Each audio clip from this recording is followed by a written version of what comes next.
গতকাল আপনারা যারা ফুলতলিতে গিয়েছিলেন হয়তো দেখেছেন যে মদিনা শরীফ থেকে রাসূলুল্লাহ সাল্লাল্লাহু আলাইহি ওয়াসাল্লামের আহলে বাইতের একজন, আহলে বাইত বলতে আল্লাহর নবীর বংশধর যারা প্রখ্যাত বুজুর্গ এবং প্রখ্যাত আলিম সৈয়দ আসিম, তিনি বাংলাদেশে এসেছেন। ফুলতলি সাহেবের ইসালে সাহেব মাহফিলে বক্তৃতা দিয়েছেন, দোয়াও করেছেন, যারা গিয়েছেন দেখেছেন। গতকালকে রাতে সিলেটে সুবহানী ঘাটে তিনি আমাদেরকে নিয়ে, গতকালকে মেরাজুন নবীর রাত ছিল, তো তিনি আমাদেরকে নিয়ে একটা মাহফিল, মাহফিল বলতে মাহফিল কিছু না, এটা মিলাদ শরীফ হয়েছে। মিলাদ শরীফের মধ্যখানে তিনি অনেক কথাবার্তা বলেছেন না মিলাদের মধ্যে, যে সংক্ষেপে আল্লাহর রসুলের মেরাজের পুরো কাহিনী আমাদেরকে খুব সংক্ষেপে তিনি বলেছেন। এটা আলাদা কোনো ওয়াজ মাহফিল নয়, মিলাদের মধ্যেই তিনি বলে দিয়েছেন আমাদেরকে। আরবি ভাষায় আমরা বুঝতে পেরেছি, এই জন্য আর আলাদা কোনো অনুবাদ করার দরকার হয় নাই। তো এইখানে তিনি একটা কথা বললেন। তিনি বললেন যে বাংলাদেশে আসার আগে সেভাবেই হোক না কেন, স্বপ্নে হোক আর যেভাবে হোক আমি জানি না, রাসূলুল্লাহ সাল্লাল্লাহু আলাইহি ওয়াসাল্লামের সাথে তার মোলাকাত হয়েছে। এবং আপনারা জানেন, বিশেষ করে আল্লাহর রাসূলের আহলে বাইতের সদস্য, পরিবারের সদস্য, এদের মধ্যে আছে সাধারণ মানুষও আছে, বহু মানুষ আছে সৈয়দ খানদানের যারা আমল এত ভালো না, যারা আহলে বাইতের, একই সাথে আবার নিজেও এইরকম বুজুর্গ মানুষ যাকে সম্মান করতে বাধ্য, এরকম মানুষকে আল্লাহ নবী সাল্লাল্লাহু আলাইহি ওয়াসাল্লাম বড় মহব্বত করেন।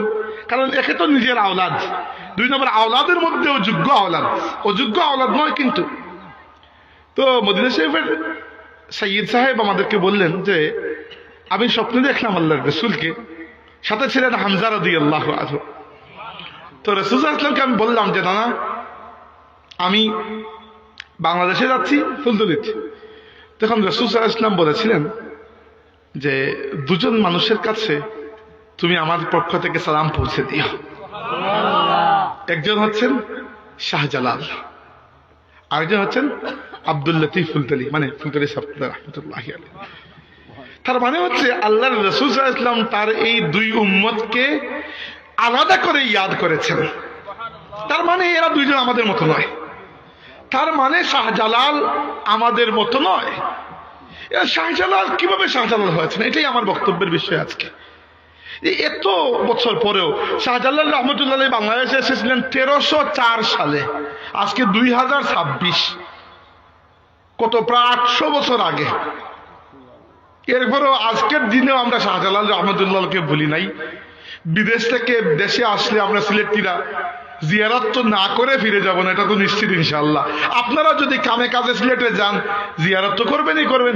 এই যে মহব্বত, না শাহজালাল রহমতুল্লাহি আলাইহির সরাসরি আওলাদ, আমরা আওলাদ নই সরাসরি, কারণ তিনি বিয়েই করেন নাই, এই সুযোগ হয় নাই জীবনে বিয়ে করার।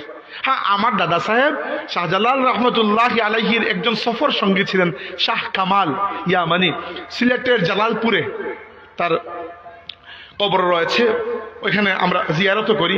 শাহ কামাল রহমতুল্লাহি আলাইহির বংশধর হচ্ছেন হুজুর সাহেব রহমতুল্লাহ আলাইহি।